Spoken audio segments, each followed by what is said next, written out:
Hi, good afternoon, everyone. Welcome to our webinar on recent amendments under legal metrology law. So, as you all are aware that there have been multiple updates under legal metrology law from last 2 to 3 years. There have been frequent amendments that legislature is proposing, and some of them are notified. And in most of the cases, there have been a deferment time and again. So we'll be discussing today that what all notifications or amendments have come, what all have notified till date, and what are yet to be notified. So starting our webinar, we have bifurcated our webinar into 4 parts. First is amendments by LMPC Amendment Rules 2022, then 2023, and amendments not yet notified, and then we'll discuss the way forward. So since we have already done webinars in past on the earlier amendment rules, so we'll just have a glance on these rules. There was an amendment with respect to mentioning of unit sale price on the packages. So there was a lot of discussion and this industry disputes with respect to this amendment that in case of multi-piece packages, combination packages, etc., how to mention unit sale price for each commodity. So the earlier rules said that there is a requirement to mention unit sale price. So we'll discuss what change has been happened through subsequent rules. Then the option to use symbols N or U was withdrawn. That is, you have to mention full number and unit now on legal metrology packages. Third was with respect to month and year of manufacturing. So it was proposed, it was notified that month and year of manufacturing shall come on all the packages. So even in case of imported packages, you have to mention month and year of manufacturing, and the month and year of import will not satisfy. Again, this was highly contested by the industry that this is practically not possible. So we'll discuss about this amendment also. Thirdly, requirement of declaring MRP in specified format was removed. So earlier there were illustrations given in the legal metrology rules how to mention an MRP. Now those illustrations have been removed, and they just have mentioned that what all things need to be there in MRP. You can declare in any specific format. In our view, you can still go with the illustrations as they were provided earlier, and they still hold good. Then no requirement of rounding of paisa to the nearest rupee. Next amendment was with respect to no requirement to pack certain commodities in standard quantities as specified in second schedule. So with respect to this amendment, so there were various products mentioned in the second schedule, like baby products, food products, etc., wherein the law said that you have to sell these products in standard quantities. If you're not selling in standard size, then you have to mention a declaration that non-standard pack size under LMPC rules on the package. So this requirement was also withdrawn. Then with respect to electronic products specifically, there were amendments with, on specific declarations permitted through QR codes. So there were, so it was proposed that for electronic products till a particular period, you can declare some declarations through QR code instead of on the label package. Then lastly, with respect to garments or hosiery goods that are sold in loose form, certain exemptions were given with respect to the declarations. So these amendments came first time they were to be applicable from 1st April 2022. Then there have been time and again multiple extensions. Now finally, as per the latest notification, these are to be notified. These are to become effective from January 1, 2024. So as we have discussed in our earlier webinars also, there is a option that you start declaring these declarations on your packages from now also. That will not be violation. So basically, if you change your packages with all these new amendments, all these new declarations, then that will be a sufficient compliance, and we should not wait for the final date of when these will become effective. So to that extent, all the taxpayers or the package packers should ensure that all these new declarations or amended declarations are appearing on their packages. Now coming to the recent amendments that have been recently notified, and again they will become effective. Some will become effective in January and some will become effective in April. So when, as I discussed, unit sale price requirement that came from earlier amendment rules that was disputed by the industry. So there was a proposed amendment that for imported products, the requirement of declaring USP shall be scrapped. There has been no update on that. However, with respect to combination, so this is related to unit sale price. So unit sale price is required to be mentioned on all the products as per the earlier amendment rules. So with respect to combination multi-piece packages, there was a dispute that whether it is required to be declared on all these cases. So it was proposed and public comments were invited on this proposed amendment. And now finally this has been notified that USP shall not be required to be made in case of combination package, group package, and multi-piece package. Now, what are these combination, group, and multi-piece packages? We'll discuss in detail, and we'll then discuss then finally on what products we need to mention a USP. So if you see a combination package, the definition says package for retail sale comprising of two or more individual packages, pieces of dissimilar commodities.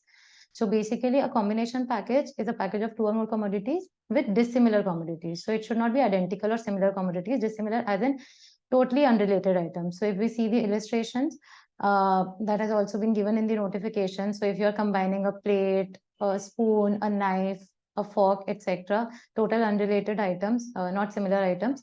So this is a combination package. Similarly, if a toolbox is there where you have multiple kind of tools, so this is a combination packages with dissimilar commodities. So in these cases, you don't have to declare a USP for each commodity. You can mention a price of the entire package. Now coming to group package, first two parts of the definition are same: package for retail sale comprising of two or more individual packages of similar but not identical commodities. So that was totally dissimilar. This is similar but not identical. Now what will be the examples of these cases is group packages. So multiple biscuit packages, assorted biscuit packages, wherein the ultimate commodity is biscuit, but they are different in sizes, packs, and flavors. So in this case, this will become a group package because it is a similar commodity, but not identical. Similarly, if you see the boxes, these containers, these are similar glass containers, but of different sizes. So this will also not become a combination package. This will become a group package because the items are not completely dissimilar. They are similar, but not identical. So in this case also, you need not declare USP of each box or each biscuit packet. Now coming to multi-piece package. Again, it says package for retail sale comprising of two or more individual package labeled pieces of same commodities of identical quantity, either in individual pieces or package as a whole. So here there are two elements to this. One, of course, it should be as it is same commodity. It cannot be dissimilar commodity. It cannot be even similar commodity but not identical. It has to be a same identical quantity, like a same. So if we see the example, a same Maggi packet in multiple quantities, or a same Dettol skincare soap in multiple quantities. So the flavor will also not change, the size will also not change, everything will remain same.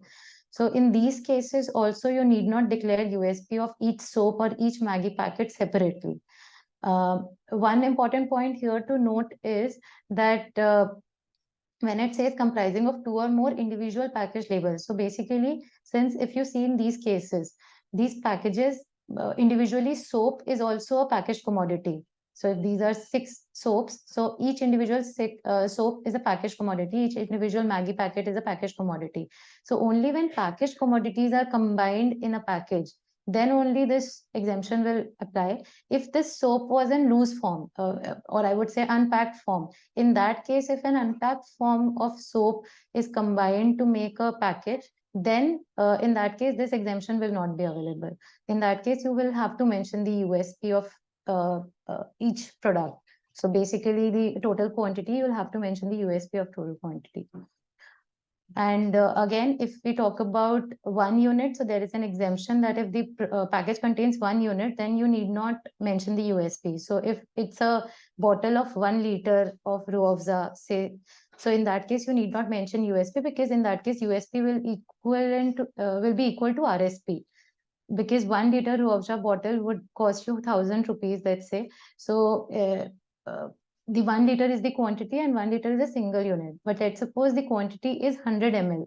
In that case, you need to declare a USP of 1 ml also.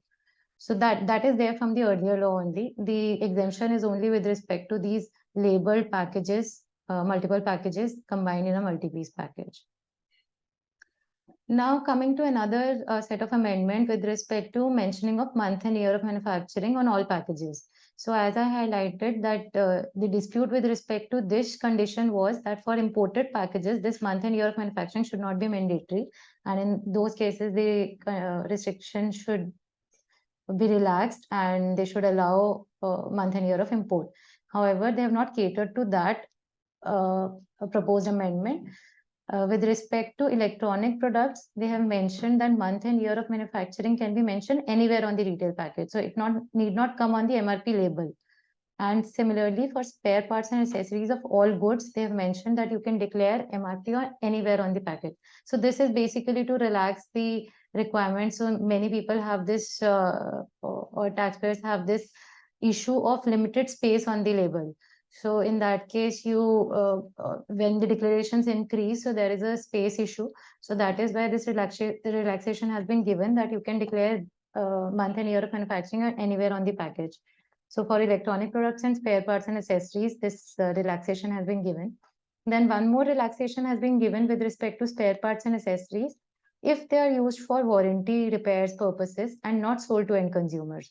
So they are saying that if the spare parts and accessories are used for warranty purpose, for repairs, etc., not sold, in that case, you need not mention month and year of manufacturing. Now, this will practically not have a much application because normally industry parts and accessories as a common stock. From that common stock only it is used in repairs, and from that only it is sold to end consumers. So in that case, having that segregation that you declare month and year of manufacturing on one segregated part that is being used in repairs and not on that is being sold to end consumers will not be practically possible. So at the end, people will have to mention month and year of manufacturing on all spare parts and accessories. This amendment is effective from April 1 and not from January 1. Coming to the third set of amendment, which is with respect to the exemption to garment or hosiery goods sold in loose or open form subject to specified declaration. So in earlier amendment rules, this exemption was given to garments sold in loose form, which said that you need not mention all the declarations that are required under LMPC rules. You can mention certain declarations and rest are exempted because you are selling the goods in loose form. Here, we would like to highlight that ideally on commodities sold in loose form, legal metrology law does not apply at all. So once there is no requirement, there is no need to exemption, but because of the industry practice and department's understanding, it has always proposed demand in such cases and industry has also been following.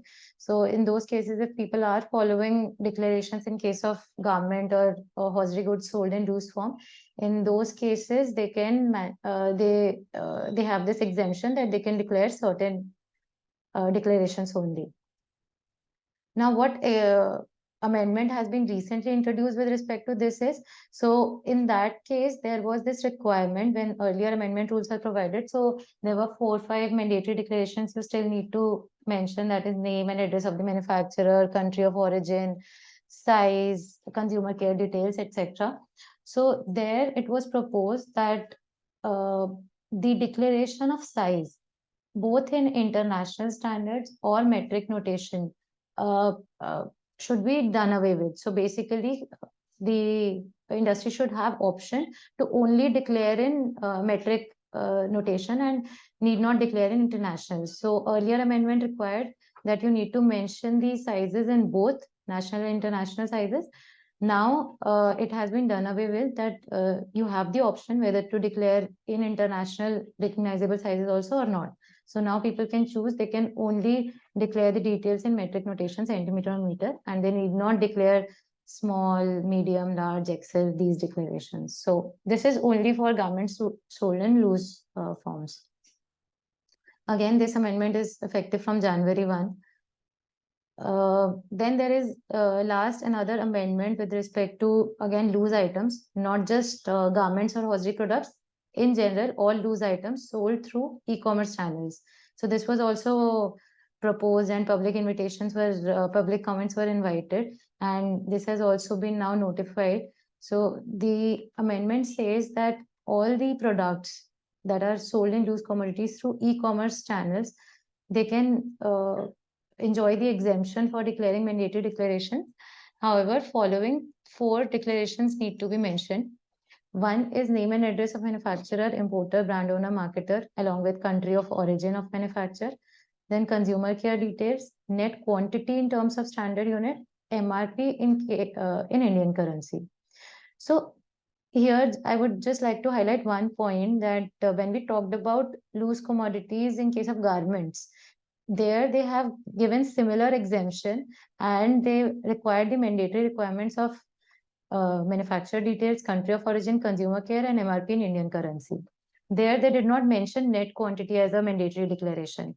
Now in this exemption, which is applicable to all the loose commodities sold through e-commerce channels, which will also cover garment commodities, now they have imposed additional declaration requirement, that is the declaration of net quantity. So there would now here there would be an anomaly between two amendments. One says, which is narrower in scope only to the garment industry. It says net quantity need not be mentioned, but the broader exemption, which applies to all the loose commodities and will also cover the garment industry, that says that net quantity in terms of standard unit needs to be declared. So whether it will also cover garment industry or not, and how people have to declare. So this can be analyzed. In our view, if conservative call needs to be taken, then net quantity can be mentioned in case of garments also, because as per this amendment, all loose commodities sold through e-commerce channels need to contain these mandatory declarations. Again, this is also effective from January 1, 2024. Now, last part is with respect to amendments not yet notified. So as we did, one is with respect to declaration of USP. So there was another proposed amendment and similar invitation for public comments, that there should be a declaration of 2 or more prime constituents of commodity in front side of package with brand name logo along with quantity of USP. So it was proposed that, so let's suppose it is an onion shampoo. Or an onion oil. So since onion is the prime constituent of that shampoo or oil, so it was proposed that people should not mislead consumer by not telling which is the main prime constituent. So that prime constituent, 2 or more prime constituents, should be declared on the front side of the package. And along with the brand name logo and quantity of USP should come in the front side. So this was proposed, but this has not yet been notified in any of the amendments. So we'll still wait when this will be notified. Second is, as we have discussed in earlier slides, that it was proposed that for packers and importers, the option should be reinstated to declare date of packaging or importing, and not the date of manufacturing, month and year of manufacturing. So again, while this was the most asked amendment, but this has not yet been notified or catered by the government. Now coming to way forward, and then we'll come to the Q&As. We have some raised hands, so we'll come to the Q&A. Just we are just completing on the way forward. So as we have seen, like there are multiple set of amendments, and we have only covered the major or most common amendments and not industry specific. Like there are amendments with respect to edible oils, etc. So we have not covered to keep it relevant for the larger audience. So there are multiple set of amendments coming under legal metrology laws, and even though there has been a deferment time and again, but these notifications will become effective on some date, and on that date it will not be possible that you can change the packages overnight, because we have seen that it takes months and years to change the systems, to change the tools, machines, etc., from which this label is made, because many people have this international system. When they have the tools, the labels are made not in India. They are for imported packages, they come from foreign entity only. So we have seen that it takes months and years to change the label or declarations therein. So since these amendments are going to be effective from January or April, it is suggested that we timely assess the implication of changes on the business, like for each and every specific industry, we see what all changes are applicable on our labels. Then we plan a proper implementation program, that how we need to implement it, when is the last date, we want to have a cutoff date when labels should contain the new amendments. Then proper training to internal teams is mandatory, whosoever are concerned with the making of the label. And lastly, since this is a very peculiar law and has high implications and summons to directors, etc. So it's suggested that proper professional support is taken wherever we feel there is an anomaly, whether a declaration is required or not. Thank you, everyone. Thank you for joining the webinar. Please stay tuned for our next webinars. Thank you.